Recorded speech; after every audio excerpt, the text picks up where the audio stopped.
Hello friends, good morning. কেমন আছো তোমরা সবাই? আশা করছি সবাই খুব ভালো আছো, সুস্থ আছো। আমিও কিন্তু ভীষণ ভালো আছি।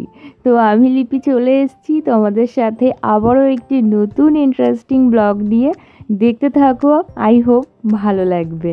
তো দেখতেই পেয়েছো, প্রথমে একেবারে গাছ থেকে একটি ইঁচড় পাড়ার তোড়জোড় লেগে গেছিলো।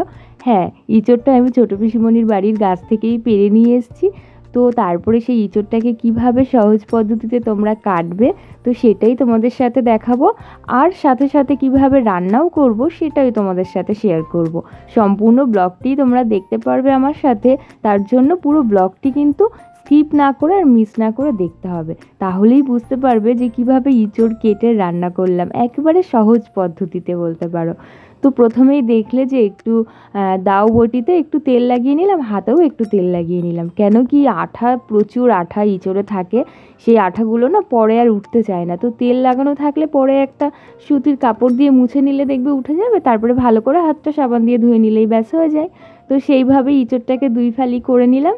নিয়ে এই যে মাঝের যে অংশটা, মানে এখানে যে শক্ত যে ডাটা মতন থাকে, ওটাকে আমি ছাড়িয়ে নিলাম। নিয়ে ছালগুলো ছাড়িয়ে নেব। নিয়ে তারপর ছোট ছোট পিস পিস করে কেটে নেব। আর আজকে কিন্তু আমি ইঁচড়টা রান্না করব চিংড়ি মাছ ছাড়া। তো কিভাবে রান্না করি সবটাই তোমাদের সাথে শেয়ার করব। তবে এত সুন্দরভাবে ইঁচড় কাটা শিখেছি কিন্তু আমার ঠাকুমা শাশুড়ির কাছ থেকেই বলতে পারো। প্রত্যেক বছর যখন ইঁচড়ের সিজন আসতো তখন কিন্তু ঠাকুমাই ইঁচড়টা কেটে দিত। আর আমি ওই যে পাশে বসে বসে দেখতাম। দেখতে দেখতে এখন বেশ অভ্যাস হয়ে গেছে। মানুষ তো অভ্যাসেরই দাস, তাই না?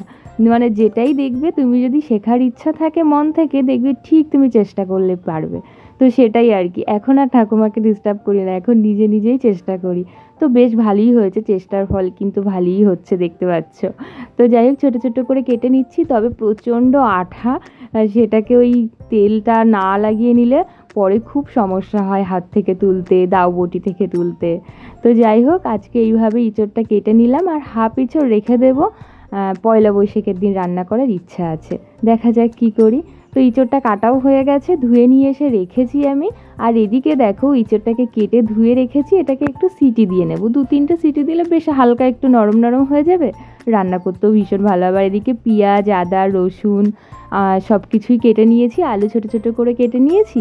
আর এদিকে লঙ্কার গুঁড়ো, হলুদ গুঁড়ো, লবণ গুঁড়ো আর আদা রসুনের যেটা কেটে রেখেছিলাম ওটা পেস্ট করে রেখেছি। তো এই হচ্ছে আজকের মশলা, নিত্য দৈনন্দিন রান্নাবান্না যে সমস্ত মশলা লাগে আর কি, সেগুলোই রেখে দিয়েছি, এক্সট্রা কোনো মশলা নেই। আর এদিকে আলুগুলোকে হালকা করে ফ্রাই করে নিলাম, নিয়ে কড়াই চাপিয়ে দিয়েছি। আর এই দিকে দেখো, একটা দুর্ঘটনার হাত থেকে না বেঁচেই গেলাম বলতে পারো। কখন যে এই রেগুলেটরটা খুলে গেছে আমি বুঝতেও পারিনি, এদিকে গ্যাস তো বেরিয়েই যাচ্ছিল। তারপরে যাই হোক, সেটা দেখতে পেয়েছি। পরে তোমাদেরকে নেক্সট ব্লগে বলবো কি কি হয়েছিল। তো যাই হোক, এদিকে দেখো, ফোড়নের মধ্যে আমি জিরে ফোড়ন দিয়েছি, শুকনো লঙ্কা, তেজপাতা, তারপরে যে মশলাটা করে রেখেছিলাম সেই মশলাটা অ্যাড করে দিলাম। দিয়ে ভালো করে কষাতে হবে।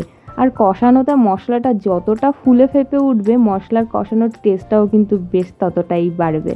তারপরে আলুগুলোকে দিয়ে ভালো করে কষিয়ে নিলাম। আর এদিকে দেখো, ইঁচড়টাকে যে আমি সিদ্ধ করে নামিয়ে রেখেছিলাম সেই ইঁচড়টাকেও দিয়ে দিলাম। দিয়ে ভালো করে বেশ কষিয়ে কষিয়ে রান্নাটা করা হচ্ছে। দেখতে কিন্তু ভীষণই ভালো হয়েছিল, আর খেতেও কিন্তু জাস্ট অসাধারণ হয়েছিল। আর আমার তো ইঁচড় খেতে ভীষণই ভালো লাগে। তো বন্ধুরা, আজকে কিন্তু কোনো রকম নিত্য দৈনন্দিন কাজকর্ম দেখালাম না। আজকে জাস্ট ইঁচড় সহজ পদ্ধতিতে কিভাবে কাটা যায়, কিভাবে রান্না করলাম, সেটাই তোমাদের সাথে শেয়ার করলাম। আশা করছি সবাই ইঁচড় রান্না করতে কম বেশি পারো, আমার থেকে বেশিই ভালো পারো। যাই হোক, আমি নতুন নতুন রান্না শিখেছি শ্বশুরবাড়িতে এসেই বলতে পারো। এখন মোটামুটি ভালোই পারি। যাই হোক, তোমাদেরও নিমন্ত্রণ থাকলে অবশ্যই কিন্তু একদিন এসো সবাই। আর খেতে খুব ভালো হয়েছিল, তোমাদের দাদাভাই আর কি বলছিল। আর আমার তো ভীষণই ভালো লাগে। তো যাই হোক, চলো বন্ধুরা, ব্লগটি তাহলে এখানেই শেষ করছি। কেমন হয়েছে জানিও কমেন্টে। চলো, বাই, টাটা।